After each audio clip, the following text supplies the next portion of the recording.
Come on. Can you imagine what it was like when that was first recorded? Unbelievable. Robbie Williams. Oh, is that the best you can do? Williams, you're a disappointment already. I'm sorry. Now, Mr. Robbie Williams with us. He has a new album. It's out in this country on Monday, the 18th. It's called Escapology. We've played one track from it already. We're going to play another one in just a minute or two. Robbie's come in looking very smart in a casual way. The hair is a bit of a mess, but who's that fat bloke sitting over there on the floor with you? He's coming, he's brought a fat bloke in with him. What's going on, Robbie? Why have you got a fat bloke with you? Why bring the fat man into the... No need for the fatty in here, no disrespect, I mean that kindly. Brought a fat bloke in. Is this friendly banter between friends, or have you never met before? Why are you being a fat bloke in the studio? No disrespect, but come on, look at the size of him. He did sneak in. You are a fire hazard sitting there. Robbie, he's a fire... You can't have a fat bloke sit on the floor near the doorway. This has got to be friendly banter between people that have met before. Because if it's not, that's just rude. I thought it was punching with the head off. Raised by tinkers. What's happening here, Robbie? You bring a fat man in. He starts permission first. Chris, I've decided that nothing's worth doing unless it's documented from here until the end of my life. And Chris is here just to document my life. What are you doing, Chris? Oh, he's writing it down. He can't even get his legs crossed. Look at the size of him. I can't believe... What? The level... I'm being friendly. I'm helping him, because next time we see him, he'll have lost some weight. Now this is like short, sharp shock. Wow. If that's what Chris is in for, and, you know, he's not a public figure, and I'm here to do the interview... Actually, looking at Robbie... What am I in for? Yeah, you've put on a few pounds as well. Look at those thighs. I'm just... Yeah, footballer's legs. You're not as fat. Remember that time I saw years ago when you just left take that, and when everyone thought, here you go, he's not going to do anything with himself, really, because we all thought it would be the other bloke would be... What was his name, the other one? Gary Barlow. Gary Barlow. We thought, well, man, and you'll be doing the big breakfast for 20 years. And you were at Vic Reeves' house, and you'd eaten so much food, everyone was referring to you as the pork lord. Yeah, I became the pork lord. He was the pork Jim's lord. House. He was almost as big as that bloke over there. I cannot believe... I'm sorry, Chris, for Jonathan's... Chris, do you mind if we take a picture of you and put it on the website, just so people know you're not as fat as I'm saying? Because it's just my way. I'm sorry. Yeah. Always been trouble for me. No. I'm just trying to be helpful. Yeah, I was the pork lord, but now Barry Baffle. No, so you sorted yourself out, basically, after that period, because you had those hits, but you've been up and down, haven't you? Just chose the wrong drug. Smack, if you want to be thin. Coke, if you want to put on weight. Obviously, we don't recommend either to the children. No, well, a mixture of the two is great, though. You can't... Now, you don't do anything anymore, though, do you? No, I don't, actually. I do very, very strong espresso and Red Bull and gambling... And that's it. Do you find it harder? Because a lot of people I know who've given up stuff, they find it, initially at least, but still every day it seems, as it goes on, quite a challenge to avoid and to, just keep themselves on that path they've chosen. Well, the first 12 months were sort of dire. I was doing everything. I was doing everything that I used to do, drunk, sober. And I didn't know how to do it. I just didn't know how to live. And the first 12 months were really difficult. And now it's a real blast, actually. I'm really, really enjoying myself. And so that's it, you don't think you're going to get back into trouble again like that? I don't know, I can't say. I don't know. Well, I hope not. I hope not, too. For obvious reasons? For obvious reasons, because it didn't look good, did it? Here's something that bothers me, though, because in Los Angeles, where you live near Tom Jones, don't you? I do, yeah. OK, now that's not going to help. What? Because Tom, he drinks about 20 pints before breakfast. Yeah, but he's good on it. He doesn't fall about and make himself look an idiot like I did. Robbie, come and have a pint. Come on, Robbie, what are you doing this evening? Do you hang out with Tom, though? Well, I was in this house for 4 days, and I was out back, and the mist was descending on the evening, and I was with, 5 friends of mine, and walking out the back door was this black dark figure, and as it got closer it was Tom Jones. And it was the coolest thing to impress my new best mates. You must have felt like Diane Fossey spotting the gorillas in the mist when he came out at you then. Robbie! Yeah. Hey! You just moved in! Yeah, it was amazing. Come see my son Mark! But you're happy, aren't you? Because we keep reading these reports, and obviously I would have thought 90% of the stuff we see in the papers over here is nonsense about you. 99%. Yeah, an awful lot of stuff, because obviously I am Robbie Williams. You are Robbie Williams. Yeah, you're like the biggest... That's the bit that's right. Well, you're the biggest... I would have thought the biggest male recording star in the country now. You must be. But I'd hope so. Well, congratulations. Thank you very much. But is that great? It must feel great. I hope it feels great. It does. It feels amazing. I'm currently available to be, be present to see what's going on with my job and my career and my life. And I've got a great album, and I'm performing well. And this is the pinnacle of my career. I'm sure that it just goes all downhill from here. So I'm just going to enjoy this bit while it lasts. But I like seeing you perform. Thank you. You've got a cheeky charm which I find most attractive. Thank you. I think you'd make a very good James Bond. Yeah, me too. You know what? You're the best thing on television. Wow. There's a mutual backslapping and tickle. This is great. But I've if decided, we could get rid of the two fat blokes, we'd have a great time here, wouldn't we? But no, I've really decided, thank God you're on television, because everyone else is crap. No, that's not entirely true. Yeah, it is. No, there's... Quick, think of someone. Yeah, Mark Lamar. Oh, yeah, he's all right. Matthew Kelly.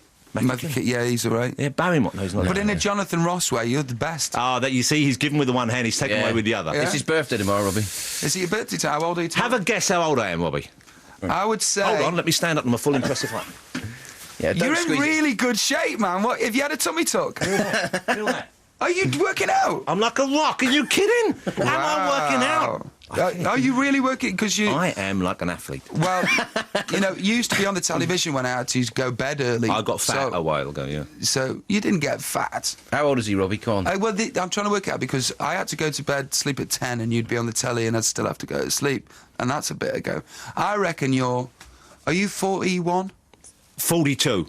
Wow. You could have shaved a couple of years off, couldn't you? Yeah, no, I would have done. Would it have broken your heart to take a couple? What's wrong with you? You've been in LA too long. I'm just getting no one back wants for the fat man. No one wants the truth when they ask that. You know that. I don't come in here and say you look silly with your haircut, which you do. I do. Well, look at this picture here I've got of you. Looks like a cockerel. I'd say I'm very handsome in that picture. Yeah, well, you're quite a good-looking bloke in a beaten-down sort of way, but look at that haircut there. He looks like a cockerel. It's like Beckham. Yeah, it is a bit of a Beckham thing. Well, everyone knows Robbie copies David Beckham. Yeah. For years now, he's been copying Beckham. It's gone quiet. Let's play a track from his album. Let's play a track. Which now? Let's talk about this, because this is the new album out now. And really, I get the feeling some of this is quite personal to you, isn't it? Yeah, it's about me. Well, what, the whole album? Yeah. What, even Me and My Monkey? Yeah. Bits of it are artistic license, like they're sleeping with whores. I don't do that. Now, you see, we don't even mention... In the Radio 2 world, those things don't exist.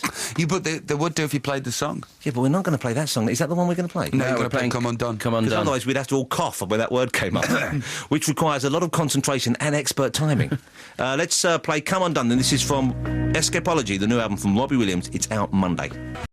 It's Come Undone from the new Robbie Williams album. I like the sound of it. We weren't really listening to the album because we were chatting, of course, when it was on, as you do in radio stations. But you know, it's interesting. It was I was thinking about chatting to you today, and I realised that over the last few years, because you've had so many huge hits and because your albums have sold so phenomenally well in this country, you kind of provided the soundtrack for a lot of lives over here, which is quite something. Well, music is the soundtrack to my life. I don't think there's a working-class funeral taken place in the last 10 years where they haven't played Angels. Yeah. Or 5 years. I don't know how you're supposed to feel about that. You know, it's beautiful. Yeah, but everyone plays it. Yeah. You know, I mean, it's like, I don't want to play it at my one, obviously. No, what would you have if you played at your funeral? I'm torn. Oh, here we go. The Natalie Imbruglia track? I think I might go with something by Sparks. Oh, would you? This town ain't big enough for both of us. Yeah. Something uplifting. Yeah, that'd be cool. What would you have? Oh, I'd have. It would be Elvis for me. Would it be Elvis? Yeah. What, Don't Cry Daddy? No, I'd have. Well, I don't know what I'd have actually, but it would be an Elvis track. I haven't thought that much. Way on down. You'd have And in John the ghetto. Martin. You'd John have in the Martin. ghetto and make everybody cry. John Martin, May You Never. In the Ghetto's a great song, isn't it? Oh, it's amazing. What would you have at yours? Angels by me, Robbie Williams. You could pop up the end and join in. It Yeah. Fantastic. Come on, everybody! Only kidding. Are you ready? Come on, as loud as you can. Do you ever sing karaoke? Yeah. What do you sing? What's your favourite karaoke? Well, I haven't sung it for ages. Actually, it's a long story about a Russian in Los Angeles that I won't get into. We haven't got time for a long story, innit? No. Okay, so I actually always used to sing. Oh, the shag has such teeth. Mac the Knife. Mac the Knife. I always sung that. Yeah. Well, he's got a swingy... Mark Lamar does that very well as well. Does he sing Mac the Knife karaoke? Yeah. He's done it with my mum. I bet he has. And now you see what you see. That's why. Yeah. Back in England. You see, that's why you're not welcome in this country for more than about 3 months. Do you like it when you're back here, though? Because presumably it must be, I would have thought, pretty hard for you to get around, because in this country, it's the paparazzi in this country who are the most keen on you, I imagine. It's It's kind of actually amazing because I was in Los Angeles for 9 months and I completely forgot what I did and who I was, and then I come back and I pretend to be a pop star for a little bit, and then I go back for a little bit, and then I keep coming back when singles are out, and it's great. I get the best of both worlds. I get to be a pop star and just a bloke that walks his dogs up a canyon. So in LA, they leave you. It must be nice living in Los Angeles for part of the, just for the weather, if nothing else. Yeah, especially this time of year. You know, it is amazing. And what about that gay bloke you live with? I mean, does he miss you when you're away? Jonathan Wilkes? Yeah, because the two of you, let's face it, we know you're a couple. There's no... And it's nothing... It's good these days. I encourage it. It's healthy. It's nice for you both. I know, you know, it's every relationship that we seem to have or be in are obviously beards. Yeah, exactly. It's just a big cover-up. And I might as well just say... Come live on the Jonathan Ross show. Join me and Andy. We're happy, we're out, we're together. We're here, we're queer, and get over it. Shopping. But no, the thing is, you know, Jonathan's playing... what's his face? He's in the Rocky Horror Show, isn't he? I just say that it doesn't change when he comes home. He likes him with the makeup. And the tights. That's why I keep telling you. If only you'd wax yourself, Andy. But the thing is, that's going to be the news tomorrow. You know that, don't you? That's going to be it. Robbie finally admits he's gay. Is it? Yeah, that will be the news, of course. Well, I'd like to say that it was probably tongue-in-cheek, but if it wasn't, who cares? And whose cheek would the tongue be in? Exactly, not mine. What are you wearing today? You're dressed like a commando or something?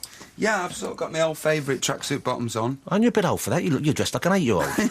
you're dressed a He's little Action Man in the early days. My boy wears that to school. You're dressed like a child. Yeah, no, I just got out of bed. And We don't want to hear this. You're getting out of bed. I just got out of bed and I put the most comfortable things on. Yeah, and well, this happened to be it. It looks like pyjama bottoms. They are pyjama bottoms. Frankly, Williams, you've let not just me down. I can't believe that you dress like that all the time. I just thought it was the Jonathan Ross thing to do when he was on the television. But you've got a suit on and a tie and a shirt. I smarten up. I'm meeting you. I'm meeting the biggest star that this country's produced. Show us your shoes, man. They're Beluti, Italian. They're lovely. They're the Learjet of shoes. They're lovely. I'm going to tell you a joke before you go. You'll like Handmade? this. Oh, well, no, I don't know. Oh. Here's a joke. You ready? You'll like this. What did the... Don't look at me like that. Just telling you a joke because Robbie wants a joke to take home to LA. Go on. What did the inflatable student say to... What did the inflatable teacher say to the inflatable student at the inflatable school? Frankly, you've let me down. Oh, you know it! You know... How did you know my joke? Where did you know my joke from? OK, two snowmen in a field. One turns to the other and said, "Can you smell carrot?" I like that. I like that. It's a clean one. You see, now it got loads of laughs in the booth and there. It didn't get... And Yeah, you know why? They're stony your silence. sycophantic hangers-on out there, mates. In here, it's the real people and the fat bloke. Can we play this song? We've got to go. OK, Robbie, thanks for coming. I appreciate it. Thank you for having me. Good luck with the album, not that you need it. And, you know... I do, man. I do. I really do. Oh, well, we'll look after It's Escapology. It's out in your shops. It's out on Monday. It's my best work. It's got a lovely picture of Robbie. Appears to be... Hung upside down off the tallest building in LA, and I really did it. Looks like you've been stuck on a wall or something. Hey, Is it Scott Walker? Bit of Scott. Yeah, this will bring us all down. Respect.